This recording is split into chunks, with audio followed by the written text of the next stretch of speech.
Pemain naturalisasi timnas Indonesia bukan orang Belanda, mereka warga negara Indonesia. Erick Thohir merespons polemik dugaan paspor ganda pemain naturalisasi timnas Indonesia. Petinggi Federasi Bola Thailand waspadai kekuatan timnas Indonesia. 4 pemain timnas Indonesia yang berpotensi dicoret Sintayong jelang laga melawan Bahrain dan Cina.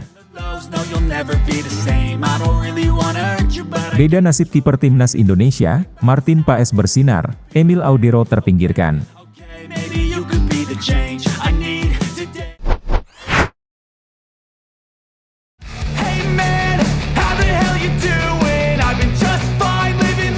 Christian Gonzalez akhirnya buka suara mengenai isu dikotomi antara pemain lokal dan naturalisasi. Ia memberikan dukungannya kepada para pemain naturalisasi yang tengah membela Indonesia dalam upaya untuk menembus Piala Dunia. Saat ini, timnas Indonesia sedang dalam performa yang cukup baik setelah berhasil menahan imbang Arab Saudi dan Australia. Namun di tengah pencapaian tersebut ada komentar negatif yang beredar terkait pemain naturalisasi yang memperkuat skuad Garuda. Beberapa pihak mengkritik bahwa pemain-pemain ini seolah-olah dianggap lebih Belanda bukan Indonesia. Gonzalez dengan tegas menanggapi hal tersebut. Ia menyatakan bahwa para pemain yang telah melalui proses naturalisasi bukan lagi dianggap sebagai orang asing, tetapi sudah sepenuhnya menjadi warga negara Indonesia.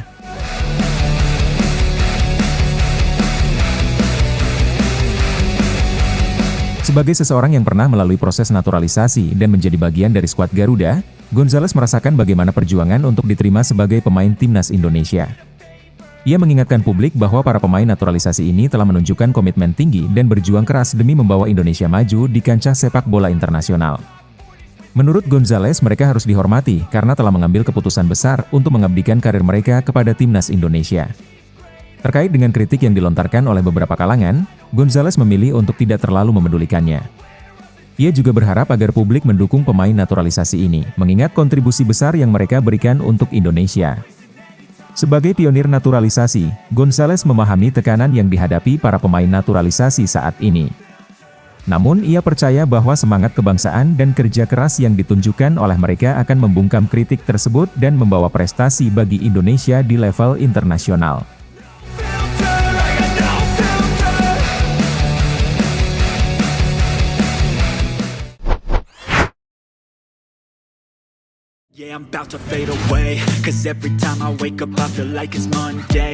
Ketua Umum PSSI Erick Thohir akhirnya merespons terkait polemik dugaan beberapa pemain naturalisasi timnas Indonesia memiliki 2 paspor. Isu ini mencuat setelah mantan Duta Besar Indonesia untuk Polandia Peter Gonta mengunggah di media sosial terkait dugaan adanya pemain naturalisasi yang berpaspor ganda. Unggahan tersebut memicu perbincangan hangat di kalangan netizen Indonesia, yang kemudian mempertanyakan legalitas status kewarganegaraan para pemain naturalisasi. Kabar ini semakin ramai diperbincangkan karena timnas Indonesia saat ini memiliki beberapa pemain naturalisasi yang berkarier di luar negeri. Polemik ini pun membuat publik bertanya-tanya mengenai kebenaran dugaan tersebut, sehingga memicu keributan di media sosial. Meski demikian, anggota Komite Eksekutif PSSI Arya Sinulinga telah membantah keras dugaan tersebut. Menurut Arya, semua pemain naturalisasi timnas Indonesia yang bermain untuk negara sudah sah secara hukum, dan mereka hanya memiliki 1 paspor. Ia juga menjelaskan bahwa para pemain naturalisasi ini selalu masuk dan keluar Indonesia menggunakan paspor Indonesia.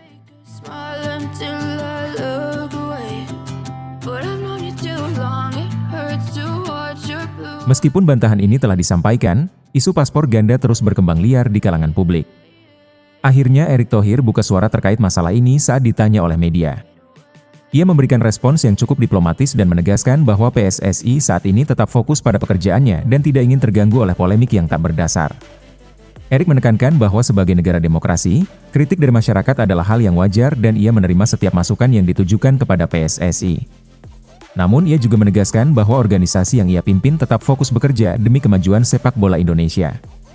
Secara tidak langsung Erick Thohir tampaknya tidak terlalu menghiraukan polemik soal paspor ganda ini karena menurutnya hal tersebut tidak relevan dengan tujuan utama PSSI. Selain itu, Erick Thohir juga sempat mengunggah video di akun Instagram pribadinya yang memperlihatkan dedikasi para pemain naturalisasi yang bekerja keras membela timnas Indonesia. Dalam unggahannya, Erick Thohir tidak secara eksplisit menekankan pentingnya menghargai perjuangan para pemain naturalisasi yang telah memberikan segalanya untuk timnas Indonesia.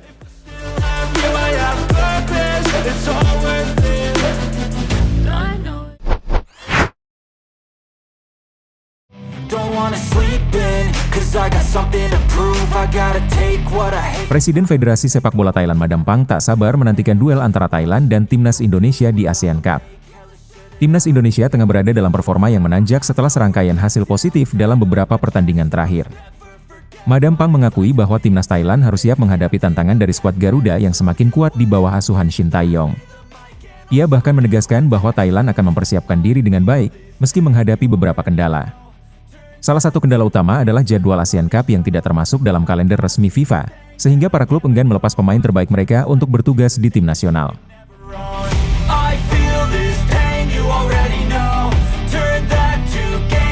Madam Pang menjelaskan bahwa Federasi Sepak Bola Thailand akan mengupayakan solusi terbaik agar Thailand bisa tampil dengan kekuatan penuh di turnamen tersebut. Tantangan ini menjadi lebih berat karena beberapa klub Thailand juga harus bersiap untuk bertanding di AFC Champions League. Sebagai pemegang gelar juara terbanyak di ASEAN Cup, Thailand memiliki target tinggi untuk mempertahankan gelar mereka. Meskipun demikian, Madam Pang menegaskan bahwa mereka tidak akan meremehkan kekuatan Timnas Indonesia. Dalam perkembangan terbaru, pelatih Timnas Indonesia Shin Tae-yong disebut-sebut akan membawa sejumlah pemain muda dari Timnas U23 ke ajang ASEAN Cup. Ini menjadi salah satu strategi untuk memperkuat Timnas Indonesia dengan kombinasi pemain senior dan muda yang memiliki potensi besar.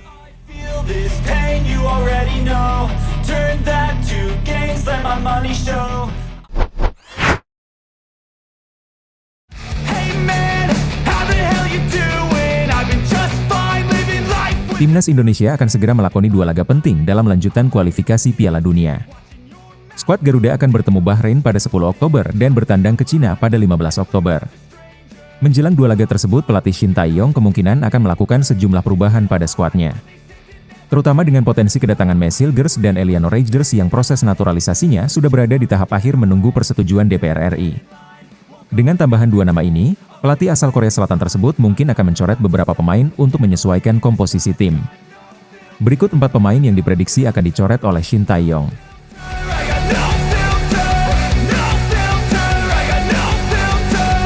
Nadeo Argawinata yang biasanya menjadi andalan di posisi penjaga gawang kemungkinan besar akan menjadi pemain pertama yang dicoret. Performa Martin Paes yang luar biasa dalam dua laga terakhir membuat Paes semakin kokoh sebagai pilihan utama Shin Tae-yong. Selain itu, Hernando Ari masih menjadi opsi yang lebih disukai sehingga kemungkinan Nadeo akan kehilangan tempatnya di skuad. Pulihnya Jordi Amat yang sempat absen memperkuat lini belakang Indonesia. Hal ini membuat Shin Tae-yong harus mempertimbangkan untuk mencoret satu bek. Muhammad Ferrari berpotensi menjadi korban dari kembalinya Amat. Selain itu, jika proses naturalisasi Messi Hilgers rampung, pos bek akan semakin kompetitif dan membuat Ferrari menjadi salah satu pemain yang kemungkinan tidak akan diikut sertakan. Pratama Arhan sempat berada dalam ancaman pencoretan jelang laga melawan Arab Saudi dan Australia. Salah satu alasan yang diajukan Shin Tae-yong adalah minimnya menit bermain Arhan bersama klubnya Suwon FC. Selain itu, adanya kabar tidak sedap tentang kehidupan pribadi Arhan yang membuat fokusnya terganggu menjadi salah satu faktor yang bisa mempengaruhi keputusan Shin Tae-yong. Striker muda Hoki Caraka juga berpotensi dicoret terutama jika Eliano Reijers sudah resmi bergabung dengan skuad Garuda. Meski Reijers adalah pemain yang lebih dikenal sebagai gelandang, ia juga bisa beroperasi sebagai penyerang. Kemampuan serba bisa Reijers akan memberi fleksibilitas bagi Shin Tae-yong dalam formasi dan taktik. Dengan masuknya dua pemain naturalisasi baru, Shin Tae-yong tampaknya akan mengandalkan kombinasi pengalaman pemain senior dan talenta muda untuk menghadapi Bahrain dan Cina. Namun, keputusan akhir siapa yang akan dicoret tentu akan bergantung pada penilaian performa dan kesiapan para pemain selama sesi latihan dan persiapan timnas.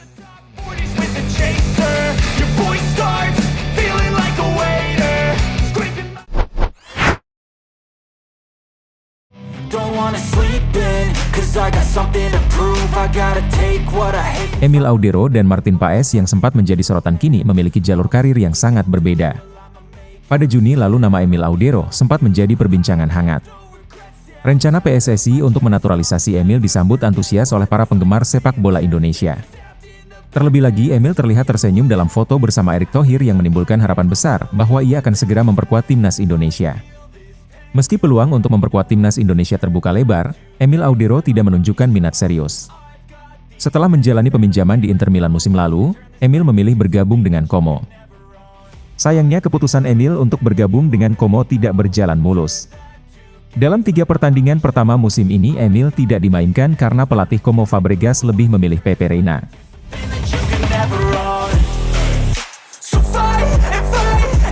Nasib Emil Audero ini sangat berbeda dengan Martin Paes. Paes yang dengan penuh antusias menyambut pinangan PSSI, kini menjadi salah satu pemain paling bersinar di skuad Garuda. 2 penampilan gemilangnya melawan Arab Saudi dan Australia berhasil membawa Indonesia meraih hasil imbang dalam 2 pertandingan tersebut. Aksi penyelamatan Paes yang luar biasa membuatnya menjadi pusat perhatian, tidak hanya di Indonesia tetapi juga di kancah sepak bola internasional. Popularitas Martin Paes melonjak drastis setelah 2 laga tersebut, bahkan jumlah pengikutnya di Instagram naik signifikan hingga mencapai 1,6 juta. Berkat penampilannya yang cemerlang, Martin Paes kini menjadi idola baru para penggemar sepak bola Indonesia.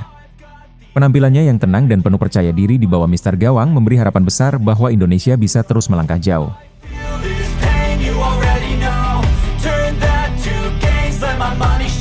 Pada bulan Oktober, Timnas Indonesia akan melanjutkan perjuangannya di grup C dengan menghadapi Bahrain dan Cina. Dengan penampilan luar biasa Martin Paes, tidak diragukan lagi dia akan kembali menjadi pilihan utama Shin Tae-yong. Sementara itu Emil Audero mungkin harus merenungkan kembali pilihannya. Jika saja dia menerima tawaran PSSI untuk memperkuat Timnas Indonesia, namanya bisa saja melambung tinggi seperti Martin Paes. Namun jalan yang dipilihnya saat ini tampaknya masih dipenuhi tantangan, baik di tingkat klub maupun internasional.